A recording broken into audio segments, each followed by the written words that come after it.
துலாம் ராசி அன்பர்களே, இன்று சந்திரன் உங்கள் ராசிக்கு 3ஆம் இடத்திலே, உங்களுடைய ராசி அதிபதி சுக்கிரன் ராசிக்கு 9ஆம் இடத்திலே.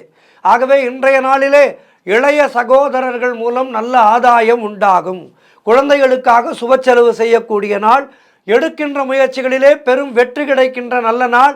அலுவலகத்திலே வேலை மாற்றம் ஒரு சிலருக்கு உண்டாகும். பொருள் வரவும் தனலாபமும் அதிகரிக்கின்ற நாள். கூட்டு தொழிலிலே நல்ல லாபங்கள் வரக்கூடிய நாள். தொழில் மற்றும் வியாபாரத்திலே சிறப்பான வளர்ச்சி உண்டு.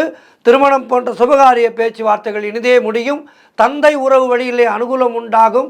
நண்பர்கள் மூலம் உறவினர்கள் மூலம் எதிர்பார்த்த உதவிகள் கிடைக்கும். உடல் ஆரோக்கியத்திலே நல்ல முன்னேற்றம் உண்டாகும். கடன் தொல்லைகள் தீருகின்ற வேளை வந்துவிட்டது. ஆகவே மன நிம்மதிக்கு பஞ்சமில்லை. நிம்மதியாக இருப்பீர்கள், நன்றாக உறங்குவீர்கள். இன்றைய நாளிலே பெருமாள் வழிபாடு செய்யுங்கள். மாலையிலே பிரதோஷ வழிபாடு செய்யுங்கள். வாழ்த்துக்கள்.